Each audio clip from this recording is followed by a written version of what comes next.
사사기 16장 우리 1절로부터 봉독해 드리겠습니다. 삼손이 가사에 가서 거기서 한 기생을 보고 그에게로 들어갔더니 가사 사람들에게 삼손이 왔다고 알려지매 그들이 곧 그를 애워싸고 밤새도록 성문에 매복하고 밤새도록 조용히 하며 이르기를 새벽이 되거든 그를 죽이리라 하였더라. 삼손이 밤중까지 누워 있다가 그 밤중에 일어나 성 문짝들과 두 문설주와 문 빗장을 빼어 가지고 그것을 어깨에 메고 헤브론 앞 산 꼭대기로 가니라. 삼손이 다시 가사로 내려갔습니다. 이 가사도 블레셋의 중요한 한 도시입니다. 도시 이름이에요. 거기서 한 기생을 보고 그에게로 들어갔다. 아마도 그 홍등가라고 하죠. 홍등가. 홍등가를 일부러 찾아간 것 같습니다. 거기 가서 한 기생의 유혹을 받는 척하고 그 기생집으로 들어간 겁니다. 그런데 삼손이 이미 블랙리스트에 올랐어요. 지난번에 사건을 통해서 누구든지 아마 삼손을 보는 즉시 신고하라. 이렇게 블레셋 땅에서는 블랙리스트에 이미 올라가 있습니다. 그러니까 이 삼손의 출현은 꼭 블레셋 당국에 보고가 되죠. 당연히 보고가 되고 그래서 블레셋 사람들이 이제 그 어떤 수비대나 또는 오늘날로 말하면 경찰이나 이런 사람을 동원해 가지고 그 삼손이 있는 그 집 주변을 다 에워쌌습니다. 그리고 조용히 있죠. 폭풍 전야 같죠. 그리고 오늘 저녁에 틀림없이 저 집 안에서 삼손이 여자와 함께 잠을 잘 텐데 이제 깊이 잠든 시간, 바로 새벽이 되면 그를 반드시 오늘은 잡아야 될 것이다. 이렇게 아마 다짐들을 하고 있었을 거예요. 아마 절호의 기회지요. 블레셋에서는 이렇게 좋은 기회가 없죠. 이 삼손을 잡을 아주 절호의 기회를 잡았습니다. 그런데 삼손은 아마도 일찍 잔 것 같아요. 일찍 자고 그 새벽에는 오히려 깨버린 거죠. 깨버려가지고 그래서 그 결정적인 그 시간에 오히려 삼손이 벌떡 일어나가지고 성 문짝들을 뜯기 시작하는 거예요. 그리고 뿐만 아니라 문설주까지 뽑아가지고 그리고는 어깨에다가 메고 보란 듯이 당당하게 걸어서 고무도 당당하게 걸어서 헤브론 앞산이라고 그러죠. 헤브론산. 그러니까 이 헤브론은 원래 이제 가나안 땅이죠. 가나안 땅에 있는 헤브론산인데 그쪽을 향해서 다시 말하면 유다 땅 지역으로 서서히 넘어가 버리더라는 거죠. 근데 그 위용이 얼마나 놀라울 정도인지 감히 블레셋 사람들이 뒤쫓아가거나 그를 잡거나 막거나 이럴 수가 없었다는 거죠. 이게 사람이 너무 기이한 일을 하면요 기가 죽습니다. 비슷한 일을 하거나 저 정도는 내가 충분히 감당하겠다라는 정도의 일을 해야 맞상대를 해보지요. 그런데 너무 기이하고 너무 특이하고 너무 아주 탁월한 그런 일을 해버리면요 저 사람한테는 범접할 수가 없다. 접근을 못하는 거예요. 그래서 결국은 1차 이 블레셋 사람들의 계획은 체포 계획이죠. 1차 체포 계획 실패로 돌아갔습니다. 삼손의 목적이 무슨 기생집에 가가지고 하룻밤 즐기려고 간 게 아니에요. 삼손은 어찌 보면 블레셋 사람들에게 일종의 뭐라고 할까요? 사인을 한 거예요. 공격 사인을 한 거예요. 도전을 한 거예요. 그러니까 삼손이 블레셋 사람들을 은근히 자꾸 건드리는 거죠.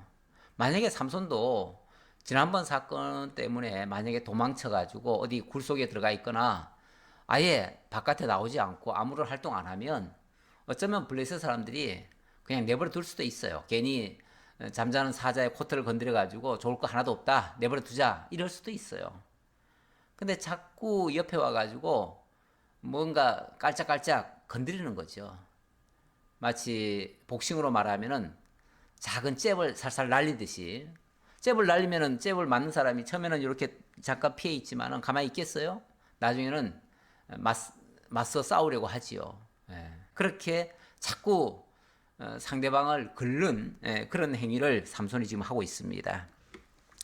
자, 4절부터 두 번째 또 사건이 발생하는데요. 이후에 삼손이 소래 골짜기에 들릴라라 이름하는 여인을 사랑하며 블레셋 사람의 방백들이 그 여인에게로 올라가서 그에게 이르되 삼손을 깨어서 무엇으로 말미암아 그 큰 힘이 생기는지, 그리고 우리가 어떻게 하면 능히 그를 결박하여 굴복하게 할 수 있을는지 알아보라. 그리하면 우리가 각각 은 1100개씩을 네게 주리라. 은 1100개. 이제 1100, 은이라고 하는 것이 일종의 오늘날로 말하면 화폐예요. 화폐인데 굉장히 높은 단위의 화폐죠. 뭐 금, 은, 동, 철 이렇게 화폐라고 하는 것도 사실 만들어집니다. 만들어지는데 은만 해도 굉장히 높은 가치의 화폐입니다. 그런 화폐를 1100개씩이나 주겠다. 이거 굉장한 아주 거액을 주겠다. 일종의 현상금이죠. 현상금. 특히 이번에는 삼손이 이 소렉 골짜기에 있는 들릴라라 하는 이름하는 여인을 사랑했다라고 얘기하는데, 아마 이 들릴라라고 하는 이 여인, 이 이름이 유명해질 정도였으면 굉장히 유명한 여자일 수 있어요. 그리고 오늘날로 말하면 연예인 같은 그런 여자일 수도 있어요. 그리고 매력이 있는 거죠. 삼손을 유혹할 만한 그런 매력이 있는 여인이었죠. 삼손이 은근슬쩍 이 여자를 찾아오고 때때로 연애하면서 사랑을 고백하고 그랬던 것 같아요. 그러니까 이제 방백들이, 블레셋 사람들의 방백들이, 이번에는 이 여자를 이용하면 저 삼손 잡을 수 있겠다라는 어떤 가능성을 얻은 거예요. 그래서 그 여인을 불러다가 그 여인에게 어떤 요청을 한 거죠. 협조 요청을 한 거죠. 무슨 요청을 했냐면, 자, 삼손을 그냥 어떻게 체포할 수는 없다. 괜히 잘못 건드려 놓으면 진짜 지난번에 낙이 턱뼈 하나 가지고 1000명을 죽일 정도였는데, 삼손을 잡으려면 아무래도 어떤 계략이 필요하고요. 계략 중에는 도대체 저 삼손은 어디서 저런 힘이 나올까?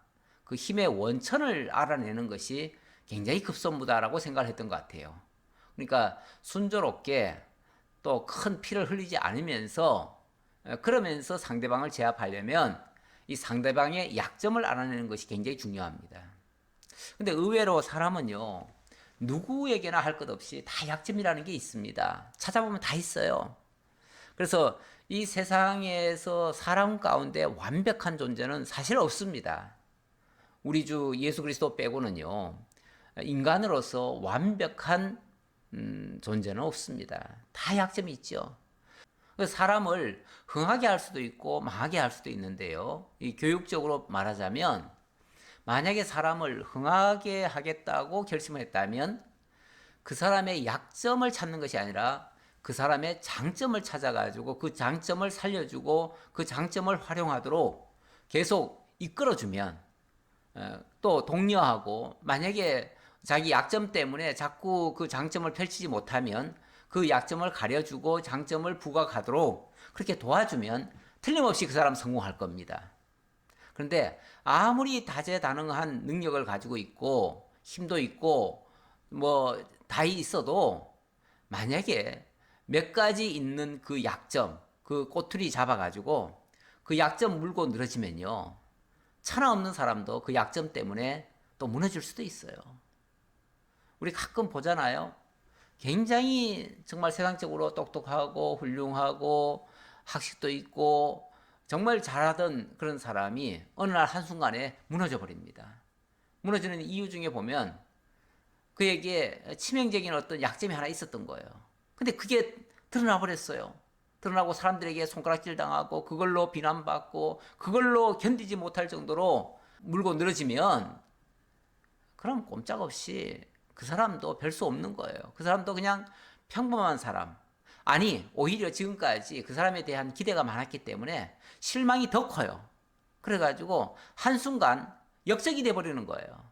그것도 공공의 역적이 돼버리는 거예요. 한 사람에게 미움받는 정도가 아니라 온 국민들에게 사랑을 받았던 만큼 또 미움을 더 많이 받게 되는 거예요. 그러다 보니까 그런 사람은요, 사실 지금까지 그런 실패를 별로 경험을 못 해봤기 때문에 그런 어려움을 한번 겪으면요, 그 순간 완전히 나락으로 떨어지고요, 그 다음부터는 회복이 불가능해집니다. 제가 무슨 말씀드리냐면 사람 망하게 할 수도 있고요, 흥하게 할 수도 있는데 정말 그 사람이 어떤 사람이 망한다면 정말 그 사람의 약점을 붙잡고 늘어져 가지고 결국은 사람을 망치는 결과가 될 수도 있어요. 그러니까 그 사람이 실제로 부족하고 실제로 망할 만해 가지고 망했다기보다는 주변의 사람들이 그를 망하게 하는 거죠. 그럴 수도 있어요. 그러니까 우리는 사람 망하게 하는데 우리가 쓰임 받으면 안 되잖아요. 어떤 경우에도 오히려 정말 망해가는 사람도 살려내는 것이 우리 기독교의 진리의 내용이고요. 이 복음의 능력이에요. 그래서 우리는 사람들에게 있는 그 약점, 단점, 부족한 점 이런 거 자꾸 보고 그런 거 끄집어내고 그런 거 질타하고 비난하고 하는 거 절대 하지 말아야 됩니다. 우리 기독교인으로서는 그거 용납할 수 없습니다. 만약에 아무리 어려도요, 아무리 철없고, 아무리 좀 부족하고, 좀 잘못해도요, 오히려 그 사람이 가지고 있는 장점 살려주고, 약점은 좀 덮어주고, 그 덮어주는 게 사랑 아니겠어요? 예. 어쩌면 목회자에게도 상처 엄청 많을 거예요. 상처보다도 약점이 엄청 많을 거예요. 뭐 제 자신이 열거하자면 많은데, 남들이 보기에는 더 하겠지요. 예. 더 할 텐데 그걸 만약에 성도님들이 사랑의 눈으로 봐주지 않고 그걸 가지고 허물 잡기 시작하면요, 목회자 못 견딥니다. 성도들도 마찬가지예요. 성도님들도 자꾸 약점 들춰내고 상대방 비난하면요, 그 성도 못 견딥니다. 그래서 우리 성도들 간에는 어떤 경우에도 약점은 들춰내지 말자. 장점은 부각해도 좋습니다. 장점은 그 사람을 살리는 거니까요. 부각시키고 또 장려하고 칭찬하고 인정하고 존중하고 아껴주고, 우리 성도들끼리 잘하는 거 있잖아요. 서로의 은사를 인정하는 거예요. 서로 존중하는 거예요. 그게 모두를 살리는, 그리고 아름다운 교회를 만들어가는 일에 함께 힘쓰는 일이라고 보여집니다. 자, 이 블레셋 사람들은 어쨌든 삼손을 잡아야 되겠기에 삼손의 약점을 알아낼 수 있는 방법이 없잖아요. 그러니까 이 들릴라라고 하는, 어쨌든 뭐 표면적으로 보면 삼손이 그 여자한테 빠졌다고 지금 생각하니까 그 여자를 이용하면 충분히 그의 약점을 알아낼 수 있을 것이다. 그래서 약점을 알아내라는 특명을 내렸습니다. 그리고 약점만 알려준다면 거액 은 1,100개를 주겠다. 근데 각각 1,100개씩을 내게 주리라 했으니까 하나 알려주는데 1,100개씩 주겠다는 거예요. 그러니까 이거는 한 번 주고 끝내는 게 아니라 뭐 그 약점이 몇 개 있든지 간에 다 알아내는 족족 다 알려주겠다. 뭐 이런 식이죠. 자, 그랬더니 들릴라가 삼손에게 말하되, 이제 공작 들어가지요. 청하건대 당신의 큰 힘이 무엇으로 말미암아 생기며 어떻게 하면 능히 당신을 결박하여 굴복하게 할 수 있을는지 내게 말하라 하니. 일반적으로 이렇게 말할 수 있나요? 상대방한테, 사랑하는 사람한테 당신 약점이 뭐요? 약점 얘기해 보소. 내가 당신 그 약점 이용해 가지고 당신 굴복시키려고 합니다. 이렇게 말할 수는 없잖아요. 아마 이거를 엄청나게 예쁜 말로 포장해가지고 상대방 간을 살살살 녹여가지고 상대방이 말하지 않으면 안 되게끔 그렇게 아마 구슬렀을 거예요. 우리 표면이 너무 직설적으로 번역을 하다 보니까 이렇게 표현했는데 저는 이렇게 보여져요. 우리 여자분들이 가정에서 사실 남자를 힘으로는 남자를 굴복시키지 못하지요.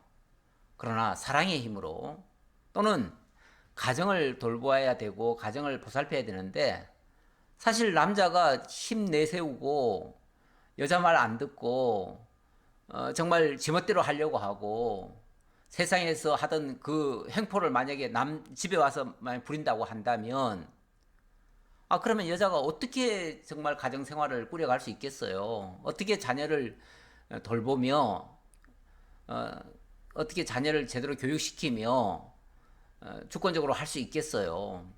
그러니까 일정 부분은요, 남자분들이 여자분들에게 져줘야 됩니다. 그러니까 힘이 모자라서 져주는 게 아니고 여자가 최소한 생활의 주도권을 갖고 가정을 돌보고 자녀들을 기르는 데 있어서는 여자분들이 좀 주도적으로 할 수 있도록 남자가 져줘야 돼요. 말로도 져줘야 되고요. 실제 의견을 만약에 의견이 대립되면 남자분들이 여자 말 들어줘야 돼요.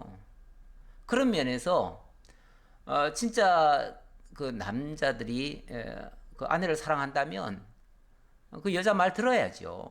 여자가 하자는 대로 좀 해야지요. 그런 면에서 당신이 나한테 굴복해야 될 거 아니요. 굴복하려면은 내가 당신을 지금 제압을 해야 되는데 지금 당신은 지금 어떻게 보면 완벽한 사람 같아요. 힘도 세지. 뭐 모든 걸 다 갖추고 있지. 그럼 내가 당신을 좀 제압을 하고 제압한다는 표현이 좀 직설적이라서 그런데 그러나 당신이 내 말을 들어줘야 내가 가정을 잘 이끌 거 아니요. 남자가 좀 여자한테 좀 져줘야지 이런 표현이겠죠. 그러니까 당신은 뭐 뭘 잘하오? 예를 들어서 잘하는 거 얘기하느라고 당신은 뭘 잘하오? 하고서 물어봤을 테고 그 다음에 당신이 못하는 건 뭐요? 또 당신이 지금 부족한 거는 어디 있어? 당신 그 힘은 어디서 나오는 거요? 뭐 이렇게 물어보는 거죠. 그렇게 이제 살살살살 구슬러 가면서 상대방이 말을 하지 않으면 안 되게끔 그렇게 유도해서 정말 이쁘게 말했겠지요. 상대방이 기분 나쁘지 않도록 했겠지요. 그랬더니 삼손이 그에게 이르되 만일 마르지 아니한 새 활줄 그러니까 활을 잡아당기면은 이렇게 좀 탄력이 있는 그 끈이 있잖아요. 그 줄. 이거는 굉장히 탄력이 좋아야 됩니다. 그러면서 또 그렇다고 해서 당겼는데 뚝 끊어져도 안 되잖아요. 그러니까 힘도 있으면서 탄력도 좋으면서 그런 게 이제 활줄로 사용이 되어지는데 일단은 굉장히 질기죠. 굉장히 질긴 그 활줄. 그걸로 한 개도 아니고 7으로 나를 결박하면 내가 약해져서 다른 사람과 같으리라.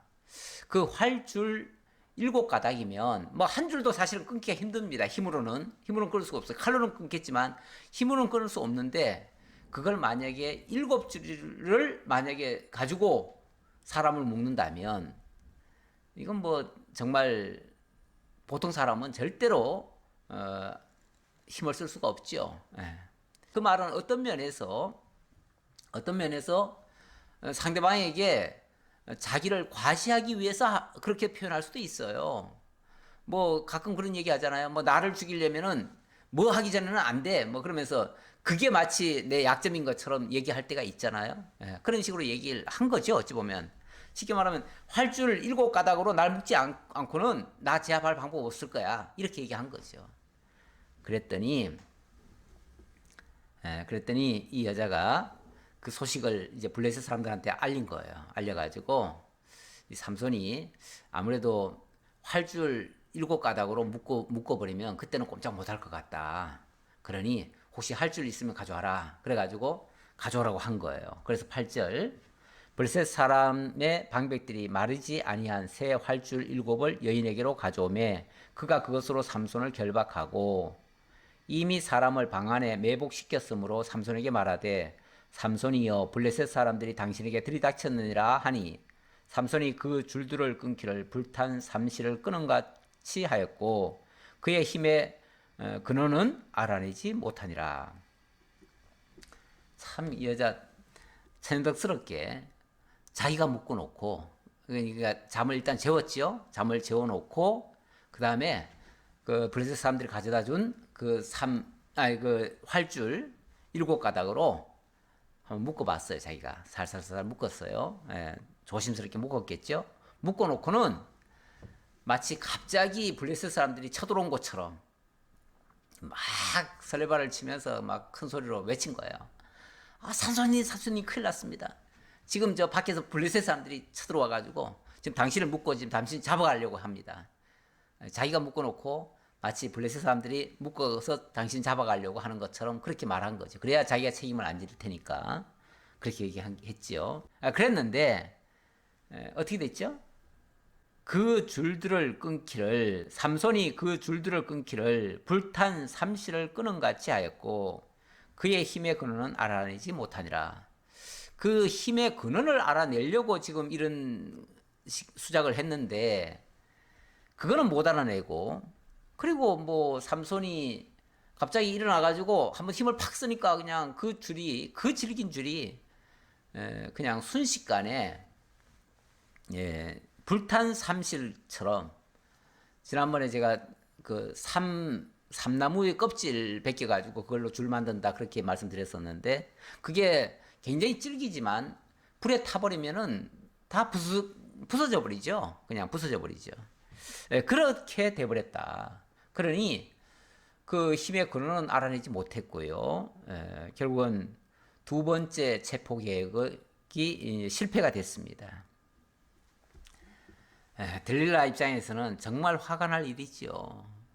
물론 삼손이 화는 뭐 삼손이 더 내야 될 것 같은데 어쨌든 자기를 죽이려고까지 했으니까 더 화내야 될 것 같지만 지금 삼손의 목적은 뭐 그 여자를 취하고 그 여자를 통해서 뭐 이런 어떤 인간적인 생각에서 지금 온 게 아니기 때문에 지금 다른 목적을 위해서 삼손은 지금 참고 있는 거죠. 그런데 들릴라가 삼손에게 이르되 보라 당신이 나를 희롱하여 내게 거짓말을 하였도다. 청하건대 무엇으로 당신을 결박할 수 있을는지 이제는 내게 말하라. 이제 정직하게 말하라 그 말이죠. 이제는 말하라 하는 말은 이제는 이번에는 정직하게 해라. 지난번에는 당신이 나 거짓말했다. 그리고 아마 당신이 날 죽이려고 했잖아. 그랬으면 아마 그럴 거예요. 내가 한번 당신이 말이 사실인지 아닌지 내가 한번 확인해 본 거다. 그렇게 아마 얼버무리고 돌렸을 거예요. 그런데 당신이 진짜 내게 정직하게 얘기하는지 정말 내 말을 듣기를 원하고 그래서 진짜 나를 사랑하기 때문에 그러는지 그거 내가 확인차 한번 해본 것 뿐이다. 그러면서 왜 그러잖아요. 우리가 무슨 아주 안 좋은 말을 해놓고는 나중에 뭐라 그래요? 아이 그 농담이었어. 아니 농담을 그렇게 진하게 합니까? 농담을 그렇게 사람 그냥 가슴을 철렁 내리게 합니까? 농담으로 사람을 죽입니까? 나는 장난이라도요. 상대방은 그것 때문에 죽습니다. 뭐 어린애가 던진 돌에 개구리는 맞아 죽습니다. 그런 것처럼 그래서 성경에는요. 원래 농담도 하지 말라고 그래요. 농담도. 뭐 어떤 목회자는 성도들을 웃겨야 된다 그러면서 일부러 막 웃기는 걸 찾아가지고 그걸 가지고 설교 중에 몇 번씩은 성도들을 웃기느라고 막 억지로 웃기다 보니까 막 참 민망스럽기도 한데 그렇게 하는 사람들도 가끔 있는데 지금 하나님을 배우는 것이 목적인 그런 위치에서 정말 농담 따먹게 하듯이 그렇게 가볍게 농담 속에는 사실은 거짓도 많이 들어가 있거든요. 그러면은 그가 전하는 그 말씀 자체가 결국은 거짓말이 될 수도 있어요. 그렇기 때문에 농담을 하지 말라는 거는요. 하나님의 말씀이 거짓으로 들려질 수 있기 때문에 그러지 말라는 거예요. 어떤 면에서 하나님 말씀 전할 때는 좀 진지해야 됩니다. 너무 딱딱하니까 성도들이 함께 따라오질 못하니까 때때로 뭐 조크를 한 번씩 던질 수는 있지만 그게 너무 지나쳐 버리면요. 그게 앞서 버리면요. 하나님의 말씀 자체가 훼손을 당합니다. 그래서 어떤 경우에도 농은 할 수 없다. 그런데 드릴라는 지금 당신이 나를 희롱했다 뭐 이런 표현하는데 지금 누가 누구를 희롱한 겁니까? 예. 자기가 거짓말 해놓고 상대방한테 거짓말 했다고 지금 얘기하고요. 자기가 지금 어찌 보면 뭐 농처럼 그걸 앞에서 한 그 계획을 갖다가 얼버무리면서 상대방한테 희롱했다고 하고 이런 걸 뭐라고 그럽니까?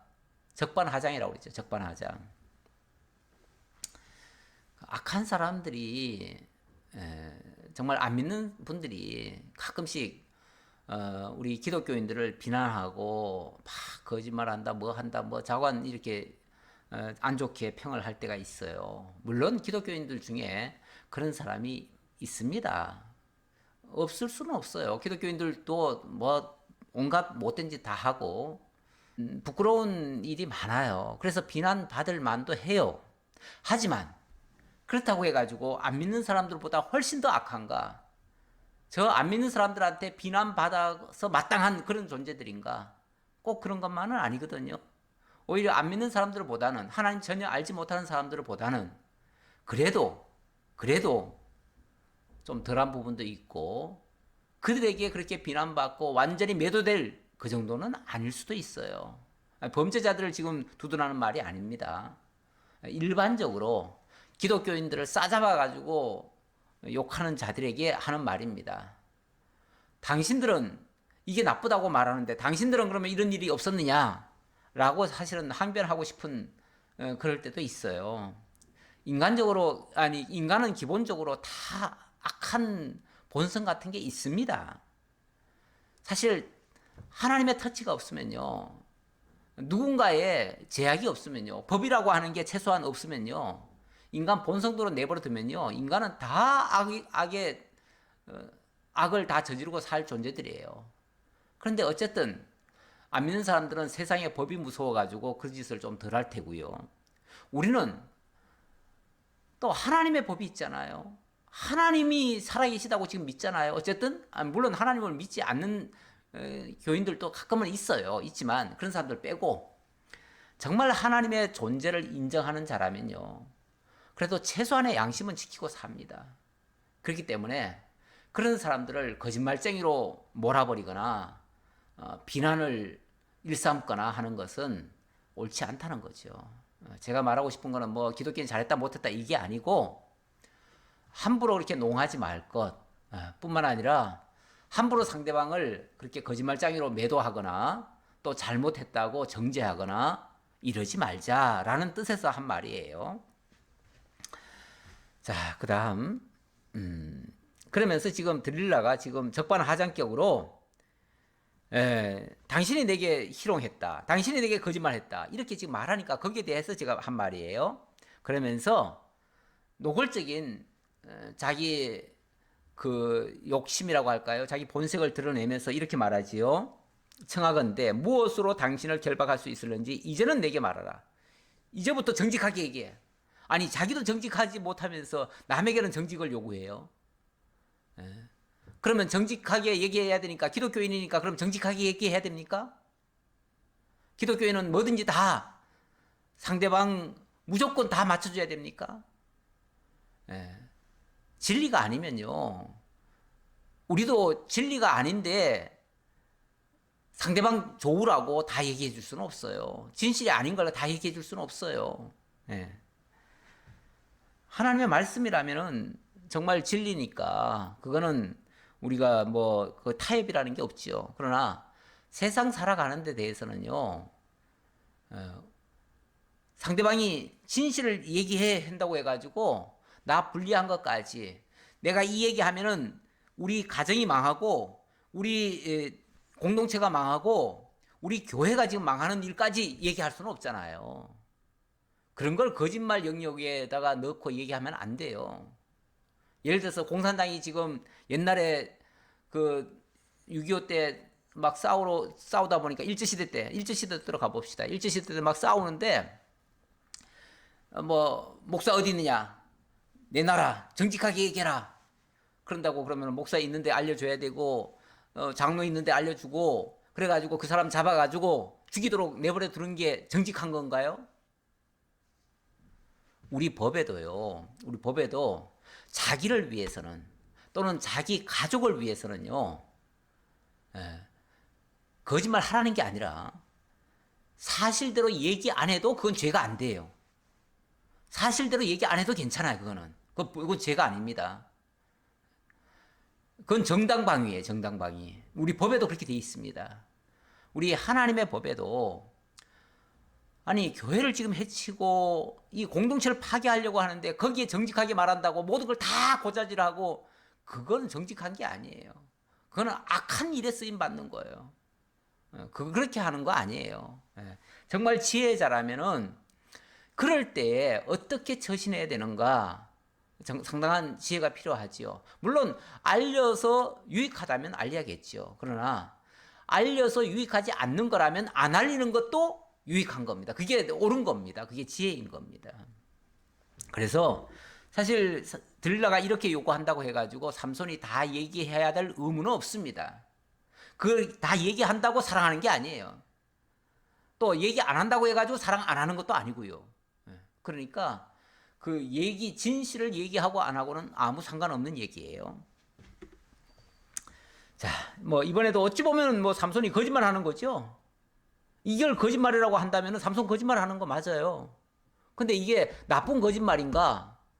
아니, 적에게 사실 얘기하면 어떻게 해요? 적에게는 사실 얘기하면 안 되죠. 당연히 적은 속여야 돼요. 적은. 예.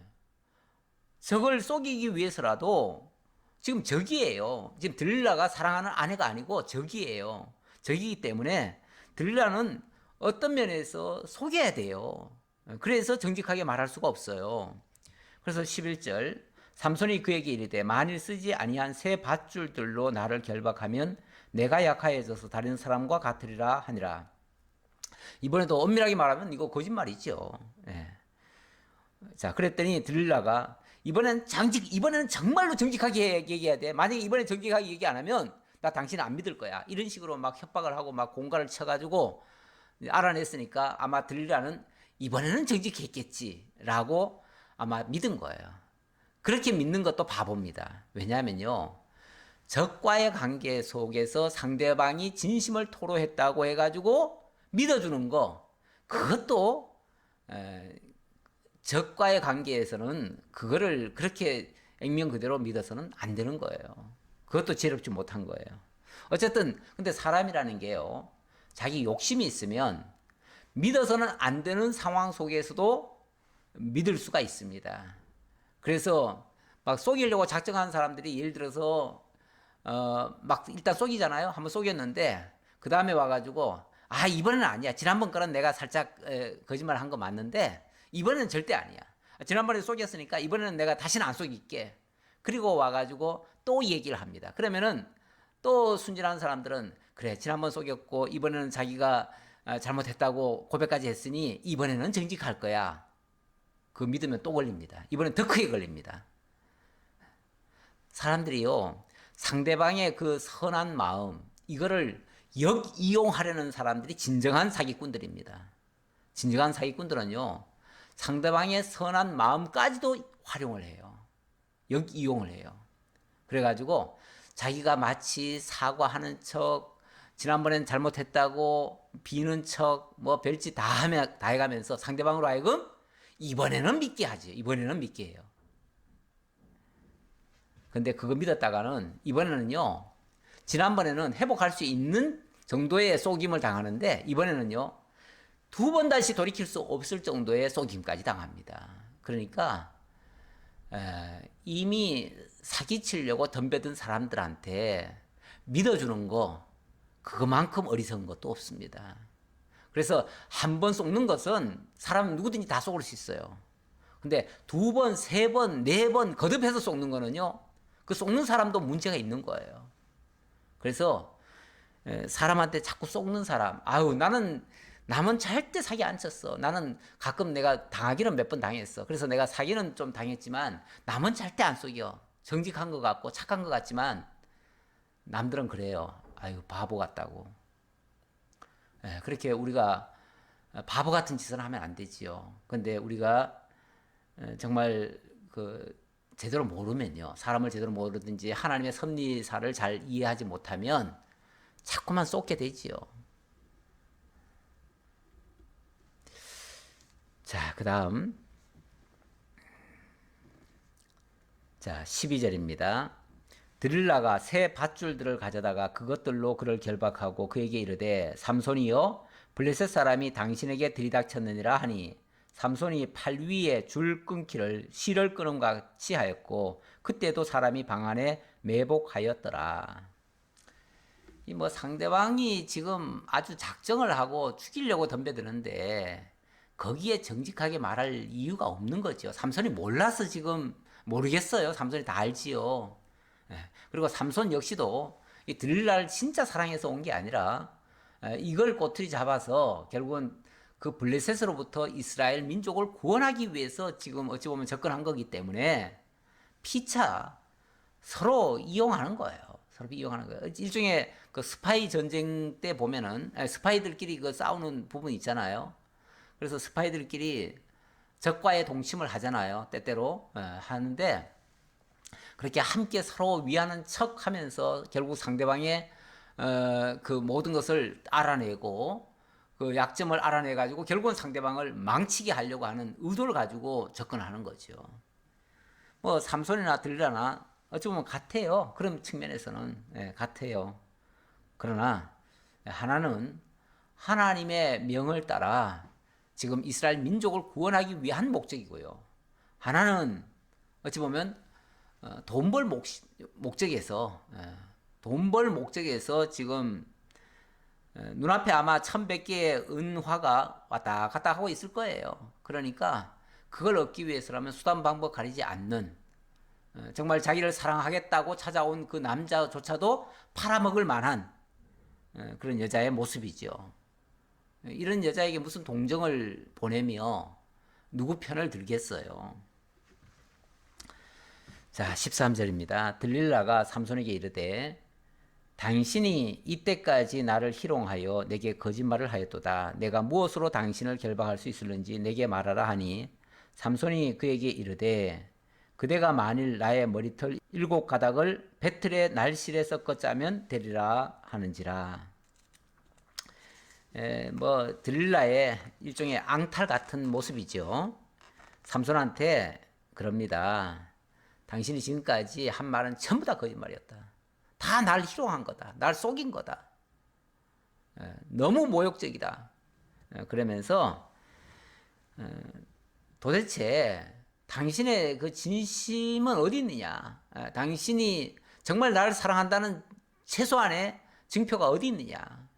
이렇게 거짓말 하는데 내가 어떻게 당신을 날 사랑한다고 믿을 수 있겠느냐?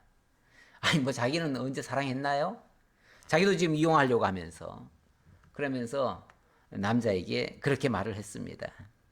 그랬더니 삼손이 이번에는 정말 못 이기는 척하고 정말 못 이기는 척하고 그리고 들어주죠. 뭐라고 얘기합니까? 그대가 만일 나의 머리털 7가닥을 배틀의 날실에 섞어 짜면 되리라. 이 배틀 옛날에 그 직조할 때에 직조틀 배틀 있잖아요. 그 배틀에다가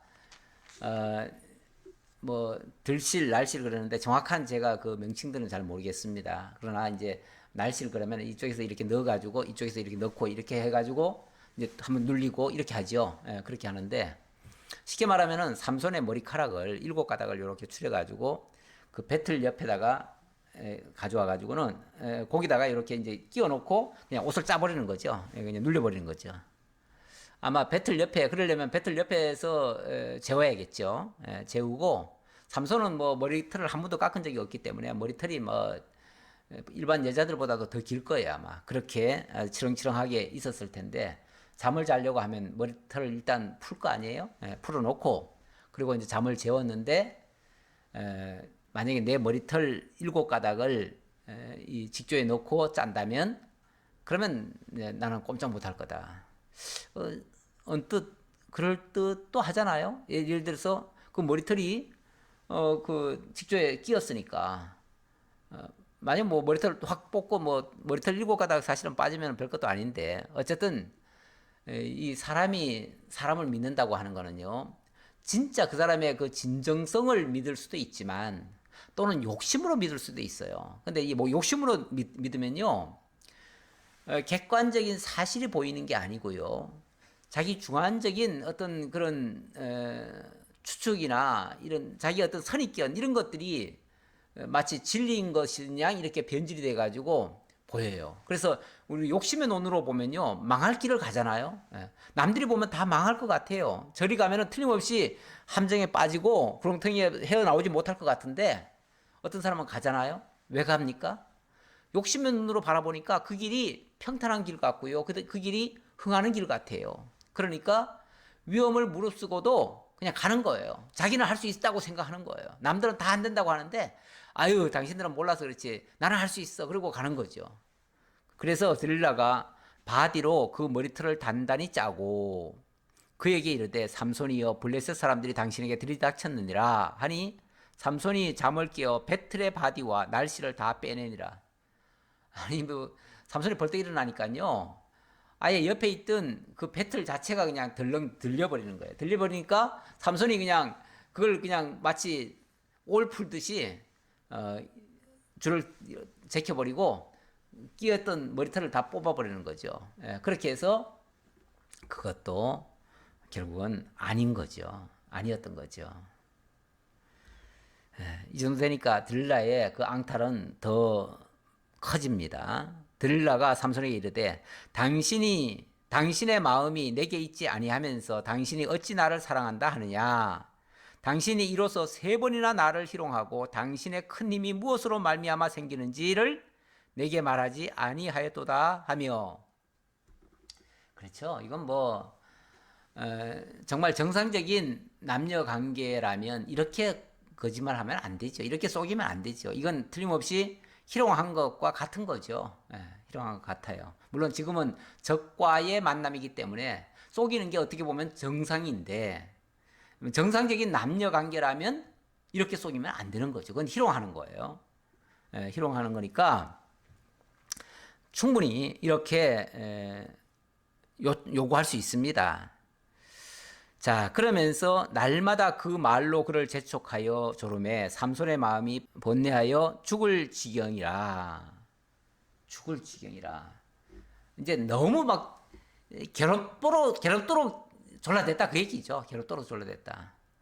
물론 뭐 삼손이 그 여자를 사랑하기 때문에 사랑하는 여인이 그렇게 애타게 요청하는데 그걸 못 들어줘서 애달파서 한 말이 아니고요. 한마디로 귀찮은 거죠. 귀찮은 거죠. 마음도 없는데, 뜻도 없는데, 생각도 없는데, 자꾸 요구하니까. 그래서 못 이기는 척하고, 그러니까 일부러 번뇌하는 모습도 보여주는 거야. 어떡하지? 너무 괴롭다, 너무 괴롭다. 그래서 어찌 보면 일종의 쇼하는 거예요. 삼손도. 쇼하는 거예요. 상대방 여자로 하여금 이번에는 확실히 믿도록 하기 위해서. 그리고 어찌 보면 상대방 다 들어주는 것처럼 하는 거예요. 그러면서 막 자기가 번뇌하고 죽을 지경인 것처럼 그런 표현을 하면서 삼손이 진심을 드러내어 그에게 이르되 내 머리 위에는 삭도를 대지 아니하였나니 이는 내가 모태에서부터 하나님의 나시린이 되었음이라. 만일 내 머리가 밀리면 내 힘이 내게서 떠나고 나는 약하여져서 다른 사람과 같으리라 하니라. 이번엔 진심을 드러냈대요. 진심을 드러냈대. 이건 정말로 이건 진심이야. 사실이 맞아요. 나중에 보니까 그 진심 맞았어요. 그리고 그러니까 이제 그 말 자체는 맞는 거죠. 맞는 건데 더 크게 보면 이것도 작전이에요. 왜냐하면 결국 삼손이 어찌 보면 1차적으로는 당해야 돼요. 당해야 상대방이 이겼다고 기고만장할 거 아니에요. 그리고 자기네들이 승리에 창가를 부리고 아마 삼손을 이제 조롱하고 삼손의 하나님을 비난하고 할 거예요. 그랬을 때에 이제 하나님의 응징이 있는 거죠. 그러니까 그걸 위한 더 큰 하나님의 보수를 위한 어찌 보면 삼손의 실패 같은 모습이죠. 우리 삼손이 참 지금까지 잘 해오다가 인간적으로 보면 실수한 것 같아요. 그렇죠? 그리고 이 부분을 실제로 많은 분들이 설교 중에 실수했다고, 삼손도 결국은 여자한테 빠져가지고 결국은 지켜야 될 선을 넘어버렸다, 못 지켰다. 그래서 하나님의 진노를 받아가지고 결국은 비참하게 두 눈이 뽑히고 정말 부끄러움을 당하게 됐다. 하지만 이제 하나님께서는 나중에 정말 그를 다시 불쌍히 여기셔서 그의 마지막 기도 때문에, 그 기도 하잖아요. 그 마지막 하나님이 한 번만 더 힘주세요 하고서 기도하니까 하나님이 그 기도를 들으시고 다시 삼손을 구원해서 결과적으로는, 그러니까 회개의 기도가 결국은 삼손을 살렸다. 이렇게 이제 보통 설명을 하지요.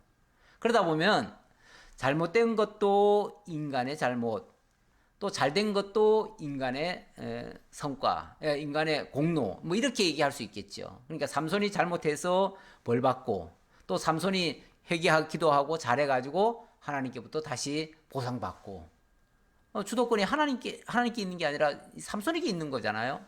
이런 걸 소위 인본주의적 해석이라고 말할 수 있겠죠. 사람 중심으로 이제 해석을 하는 거죠. 근데 성경은 어디를 보더라도 인간은 실수만 하지, 인간이 그렇게 주도권을 가지고 하나님의 역사를 만들어내거나 승리하거나 이렇게 하는 것은 없습니다. 하나님이 인간을 통해서 역사는 하시죠. 역사는 하시는데 결국 이거를 사람의 시각으로 볼 거냐, 하나님의 시각으로 볼 거냐, 그 차이인데요.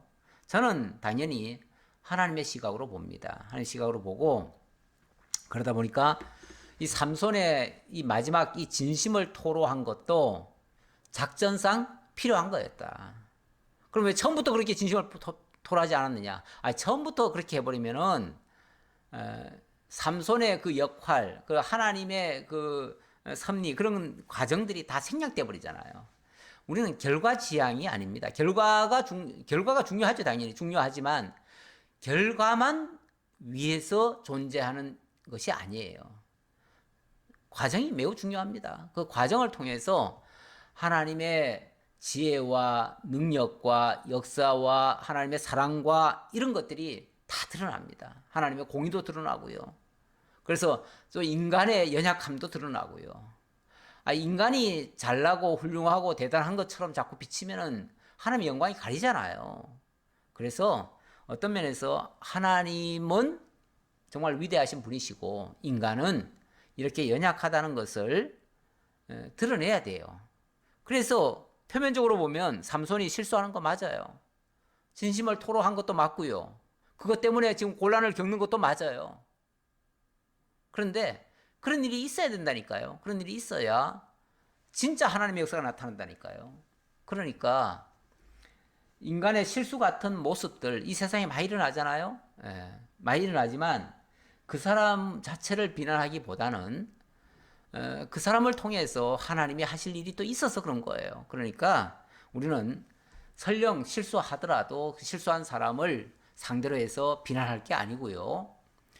그를 통해서 하나님이 하실 일을 확인하는 것이 더 지혜롭고 현명한 방법이다. 그렇게 말씀드리겠습니다.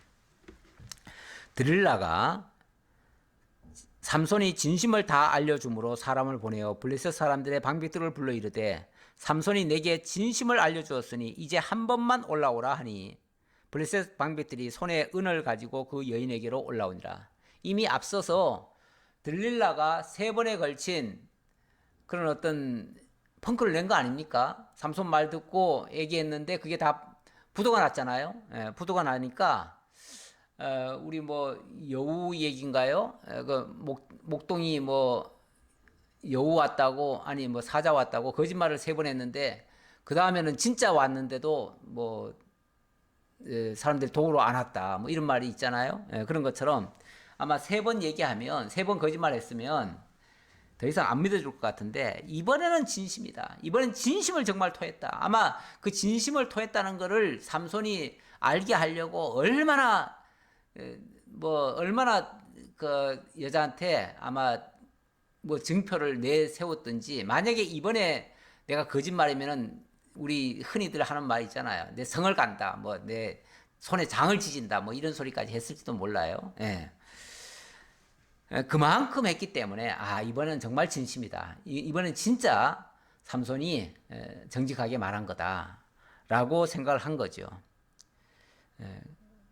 사실도 맞고요. 사실도 실제 답을 얘기한 거 맞잖아요.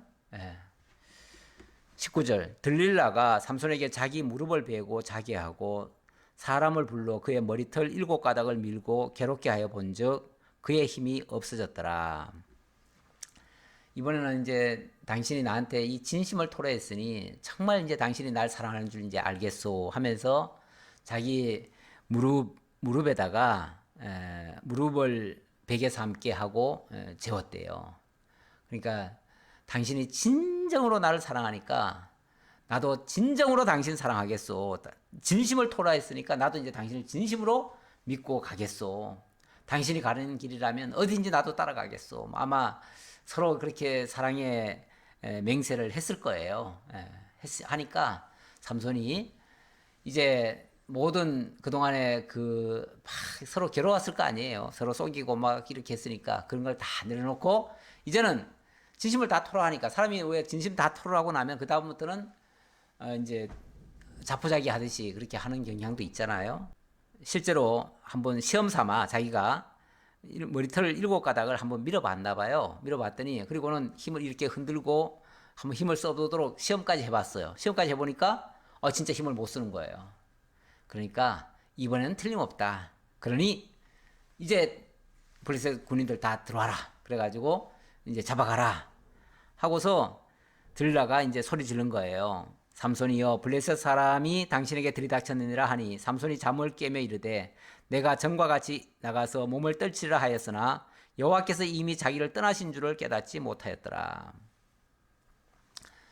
그런데 이번은 정말로 진심을 토로했었고 그건 정답이었고, 그러니까 당연히 그 머리털까지 이렇게 밀어버렸으니까 진짜 하나님의 그 기운, 하나님의 능력, 하나님의 함께하심, 이 부분이 사라져버린 거예요.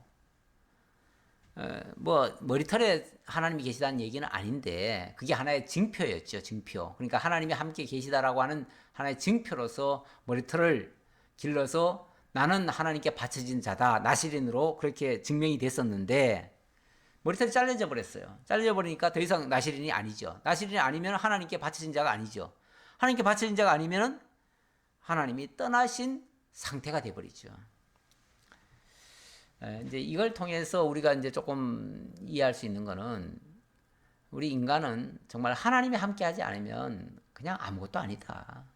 그냥 보잘것없는, 그냥 어찌 보면 뭐 동물 같은 얘기나 다를 거 없어요.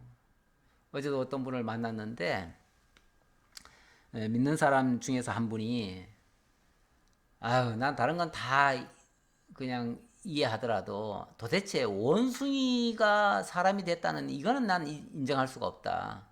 고로 세상 사람들이 말하고 있는, 주장하고 있는, 과학자들이 주장하고 있는 그렇게 진화가 돼가지고 사람이 만들어졌다라고 하는 건 인정할 수 없다. 믿는 사람이니까 당연히 그렇게 얘기했죠. 그랬더니 다른 분은 뭐 그런 차원이 아니고 뭐 그러면서 뭐 또 한창 또 주장을 하더라고요. 그러면 결과적으로 인간이라는 것이 동물과 무엇이 더 나은 부분이 있느냐. 심지어는 원숭이에서부터 사람이 나왔다는 게 아니라 그 이전에는 바이러스 같은 존재, 정말 미생물 같은 존재에서 결국 생명체, 좀 고등생명체로 진화됐고 그 고등생명체 중에서 유인원으로 발전하고 유인원 중에서 지금 인간이 나왔다는 얘기니까, 사실 그전에는 뭐예요? 그전에는 그 바이러스 같은 존재 이전에는 무슨 뭐 우주에 수소가스인가 무슨 가스가 자관 가득 차 있었는데 그게 대폭발을 하면서 거기서부터 생명체가 하나 턱 튀어나왔다, 이렇게 얘기하는데, 그럼 뭐 원래 없던 것에서 그냥 생명체가 저절로 펑 생겼는데 그 생명체 생긴 게 온갖 바이러스처럼 미생물로 발전하다가 나중에 와서 고등생명체가 되고 결국 사람까지 만들어졌다는 건데, 그럼 뭐 사람이나 짐승이나 저런 하등 생명체나 심지어는 가스나 뭐 다를 게 뭐가 있어요? 똑같죠. 근원이 또 다 똑같은데, 다만 세월이 좀 지나서 좀 달라졌을 뿐인데 모습만.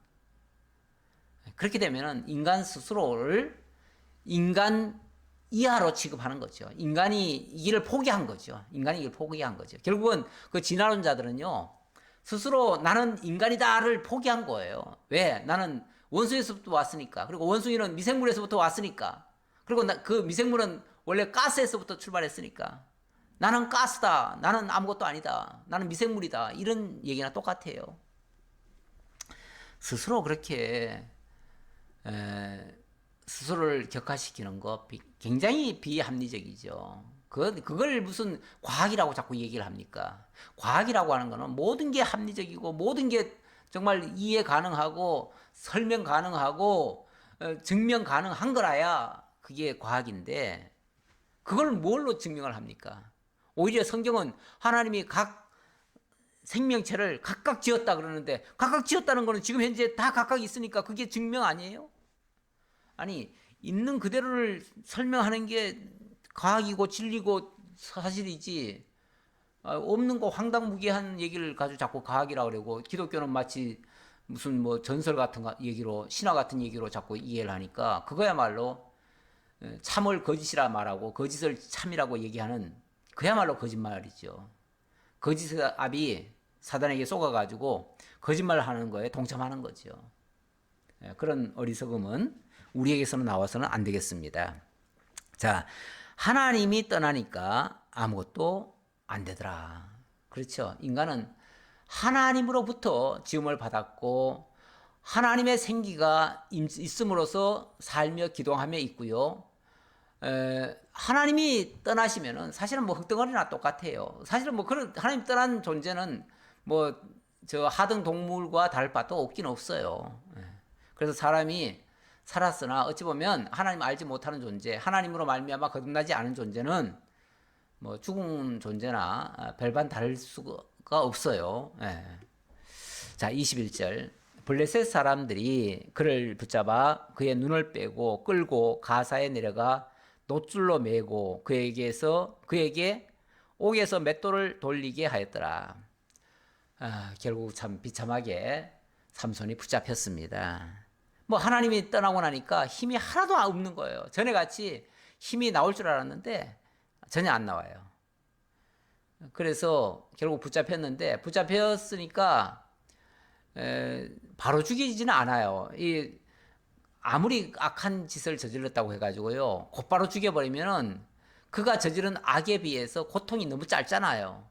그래서 만약에 악행을 많이 한 사람일수록 오히려 더 잔인하게, 더 고통을 많이 줘가면서 그렇게 죽이는 경우가 많아요. 그래서 옛날 전쟁을 했을 때나 뭐 했을 때요, 상대방을 포로로 잡아오면 눈을 빼고 아주 쇠사슬에 묶어가지고 종처럼 조롱하고 그렇게 비난하고 하는 경우가 있었어요.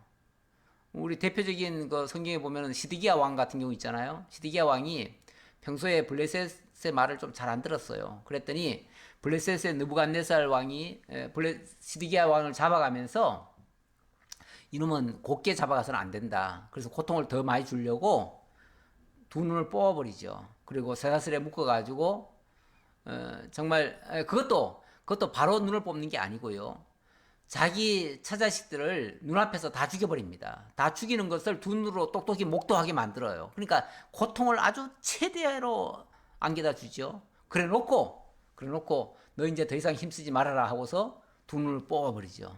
그리고 쇠사슬에 묶어가지고 끌고 갑니다. 가장 아주 막 어찌 보면 저주를 가장 크게 당하도록 그렇게 만드는 거죠. 지금 바로 삼손이 그런 모습이 됐습니다. 거기다가 두 줄로 매고 그에게 옥에서 맷돌을 돌리게 하였더라. 이것도 조롱하는 거죠. 네 이제 할 수 있는 유일한 것은 맷돌 정도 가는 거, 그 정도밖에 안 된다. 그래서 이제 너는 이제 맷돌이나 갈고 있어라. 아무것도 할 수가 없는 거예요. 눈도 이제 뽑혔고 아무것도 할 수가 없어요. 근데 22절 그의 머리털이 밀린 후에 다시 자라기 시작하니라. 이게 하나님의 주시는 소망입니다.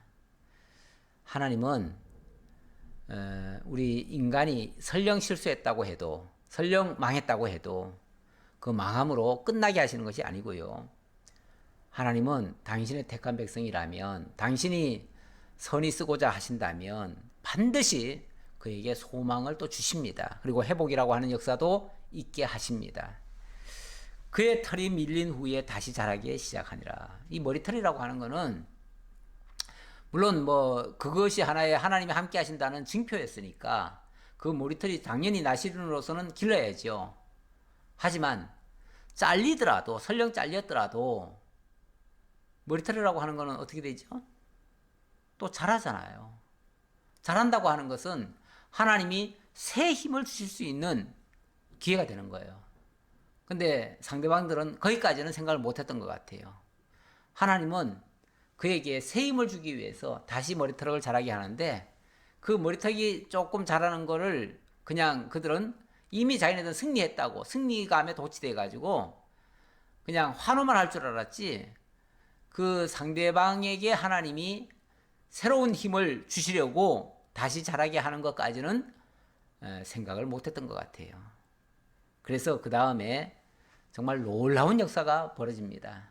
이 역사 이건 정말 중요한 얘기이기도 하고 또 여기에 대해서도 또 드릴 말씀이 있어서 이 부분은 다음에 또 한번 다시 또 증거하도록 하겠습니다. 기도하겠습니다. 아버지 하나님 감사합니다.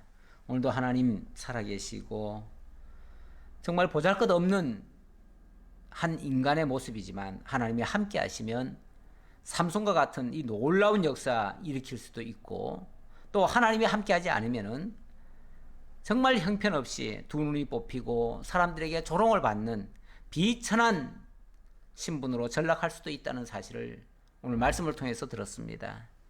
아버지 하나님, 저희들이 함께 하나님과 함께 한다는 것과 함께 하지 않는 것이 이와만큼 큰 차이가 있다는 것을 기억하고 늘 하나님과 동행할 수 있는 저희들 되도록 인도해 주옵소서. 하나님의 말씀이 없이 하나님이 동행하지 않으면 우리는 무생물과 같고 미생물과 같고 동물과 다를 바가 없습니다.